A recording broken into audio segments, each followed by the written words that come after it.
there's so many levels and layers to how are you. There's surface, and then there's a little bit more. Give me the ones that you would like to give me. How are you? I'm good. Yeah, I'm in a good place. I feel like an athlete. I've said it 100 times today. I feel like I'm in a place, that I've been working to be in for a long time now. Yeah. I honestly even better than, just before I got hurt. I think I was in a place then where trying real hard, had huge expectations, and now it's just about going to compete again. So, I'm excited. It was a good off season. I got to spend at home with family.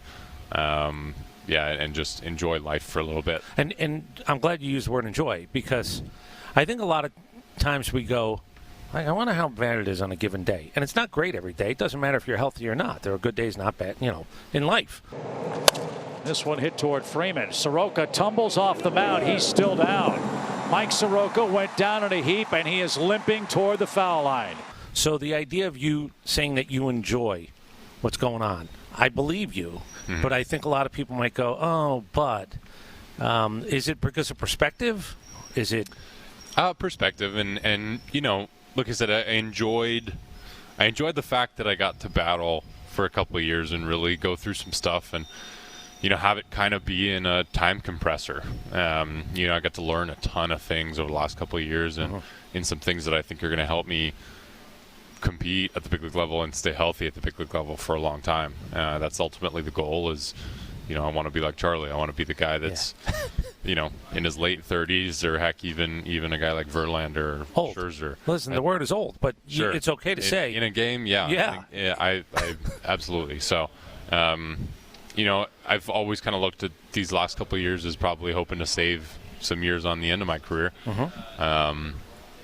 And, I'm going to try my best to make that the truth. So, enjoying rehab is a little more difficult, especially because that's all you are focused on. It is your life. And it's tough not to make it that way. We talk all the time about, trying to have some outlets other than baseball so that when things aren't going well, your whole life doesn't revolve It's what I do. it. It's not who I am. Sure. And I still would echo that. But as a 23 to 25-year-old in these last couple of years, it is. This is my time. This is my time to bear down and work to be able to set up the next few years, the next 10 years, and ultimately the rest of your life, right? I mentioned to somebody earlier, I got to know Johnny Venters, 3 surgery Johnny Venters, and the rehab is really very different. You're alone. Like, you have people supporting you, and it's not that, but you really are out of it. And for an athlete, that's a little bit tougher because you've never really been out of it. You're out of it, but I mean, it's a waiting game, right? Like, you can do as many calf raises as you want a day, which I did, but it takes time, right? And sometimes you look at, like, man, I didn't get stronger this week, but then you look a month later and you're like, oh man. And that work helped me a month later to realize that that's why the gain was made. Yeah, it's how it happens, right? So patience was something that I think I'm going to have a ton of coming back on it. But I noticed the last couple of years, patience was running thin a lot of times. And, I try my best to keep that down. But, when things aren't going right, it seems like everything's kind of coming down on top of you a little bit. And it is important to have that perspective to know that, I still have a chance. I just gotta keep going. So what did you do for mental acuity? Like, what did you do to keep yourself sharp? Because competition, it's different. You're competing against this list of exercises I have to do. I get all that stuff. But the adrenaline of being in a game, what about mentally? How do you... Yeah, I don't think there's much that you can supplement the adrenaline with, which is actually kind of nice because I almost felt like, in a way, after you get comfortable at the big league level, I always said that's the most difficult time to pitch. And I found it, at the back end of 19, and then even a little bit of 2020, but there was no stands, right? When you don't have that, fight or flight response the same way anymore, and you're thinking, that's, to me, when this game gets hard. And that's, again, a lot of where you get used to it and you have expectations all of a sudden. Whereas when you first get called up, my first year in 19 even, I'm pitching every day. I don't even know if I can compete at this level. I'm pretty sure I can. I have the confidence, but haven't been out there yet, and you're just kind of flying by the seat of your pants. And then once you get comfortable is when things really start to slow down. And I think maybe for some guys it's great, but for me it's about bringing it back to let's let the spark plug go, adrenaline jump high, and just go play. And I think I don't think I'm going to have problems with adrenaline when I come back. No. I think we'll be okay. But that it is interesting you say that, because you can't get back 60 starts. They're gone. For all intents and purposes, they're gone. And I've seen guys over the years, I've been watching for a long time, where I've been out. I want to pick up 5 wins today. Mm-hmm. Well, there's no such thing. I want to go 8 for 6 today. Sure. There's no such thing. You're trying to do too much. Right. So the next part of it is, okay, I know what the reality is. I'm 25 years old, and this is where I am. Yep. Yeah, and that's, you seem mature enough to. Absolutely. And it probably means you have good people around you. Honest people around you? Yep. Truth tellers? Yep, absolutely. And people that believe in you, too, is important. But, yeah, absolutely. And, you know, that's absolutely my downfall, is wanting too much too fast. It always kind of has been. Well, I don't want to bring it back, but wasn't there the whole, do you have a lat because you were lifting and God bless you, but whether it's fallacy or not, it was, he's probably a guy who lifts more, not less. He's probably a guy that had a little more weight on, not less. Personality-wise, it sort of felt like that. Yeah, absolutely. You attack and you know, I think for where that was, I guess it was 2019 at the beginning of the year, was basically, might have tweaked it doing dumbbell rows or deadlifts was one of the two, but it was a Supra basically back behind right, here. but we don't know that. Like we hear, but personality-wise, it was, I bet you he was attacking it. That's not a bad thing. No, absolutely. And now I think the last couple of years have been really big for me in understanding that, you know, I've set that base, and that type of strength conditioning isn't exactly what's going to keep me going. And I think understanding that, you know, now you're a baseball player.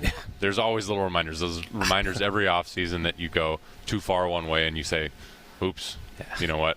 I kind of forgot a little bit. I'm outside the lines. I got carried away, and, you know, let's get back to baseball. So what do you do for your arm when you're in this situation? You got to keep your leg strong, obviously, but what do you do for your arm?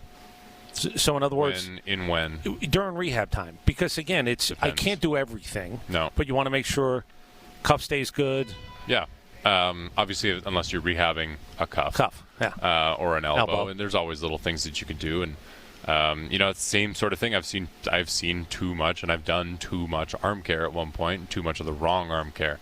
And that's where I think people kind of get confused, is that strength conditioning in our world has been extremely important for development, but you still can do too much of one thing, and that's where, you know, you overdo it, you and pay your body the price. tells you exactly, and then all of a sudden, you feel it, and you can't perform the same way, and then you forget, and you say, okay, again, it's a little reminder, you're a baseball player.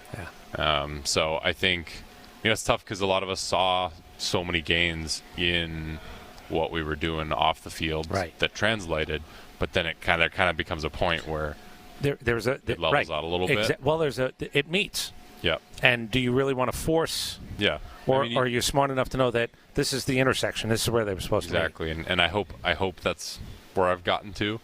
You know, it is a constant challenge. It's a constant challenge with ego too, right? Like, you get in there, and I think most of us have all lifted the big weights at some point, and we've all thought that, yep, this is absolutely what's got me here. I'm going to keep doing it. And I think all of us that keep it going, end up finding out that there becomes a time where, okay, that's not helping anymore. No. If anything, it's hurting. I'm risking things here. And that's where, like I said, I hope I've gone to, because we've heard of guys working themselves out of baseball. Well, and the guys who adapt, I've told this story 3 times today. I had a chance to talk to guys who 10-plus year veterans, and it was Scherzer, it was Kershaw, and it was 3-4 years ago, Verlander. And I just asked them, what's the difference between your days off now compared to the 22-year-old version of you? And this is really adapt or die in a lot of ways. And the big thing they all said is, I put it down now. Yep. I don't need to go harder just to say I went harder. Yep. I will put the ball down. I did what I was supposed to do. It took less time, fewer throws. But I know me now, and that's the other part of being young. Yep. You think you know, and you try to gauge it, but you're going to learn as it goes along, like the heavy lifting. That's not the thing right now. No, after a certain point, like I said, there's anything you can overdo anything, and I think that's tough because a lot of the stuff we do is fun, and that's the hard part about pitching is that like I wish I could go out there and throw a 400 pitch bullpen every day, and throw 100 and go grab a snack, rest, throw another 100, go for lunch. You know what I mean? Like, but you just can't do that like you can hitting. You gotta save your bullets, and it goes for everything. You wear it too thin. You're running out of time. But practicing some certain things that are gonna help do a lot of the stuff. Mechanical adjustments in particular. Are you like a TrackMan? Like, do you? No. And here's the reason right now is that you need to be very consistent to really get good use out of a lot of that stuff. Okay. And you can play around with breaking balls, you can play around with sinkers and stuff like that, and you hear great stories about guys I just switched this a little bit, and that's awesome. Eureka. That's awesome. Yeah. But I think you also got to be careful with that, because the same thing, all of a sudden you're changing your grip every couple bullpens, and you're not giving it a chance to actually, work on it and get used to it. And you can, if you don't have that pitch on a given day, sure. What am I going to do? Right. Yeah, abandon. Yeah, exactly. And that's where you got to be careful with a lot of that stuff. And that's where, like, at the end of this season, if I found, okay, everything's in a great place mechanically, health-wise, I'm good, and I want to work on, let's say I just found inconsistency with my breaking ball this year. Let's find out why. Mm-hmm. But you're saying you need a sample size big enough. I think so. To look at it. The other thing that can happen too is, and who the hell was it? Got away from.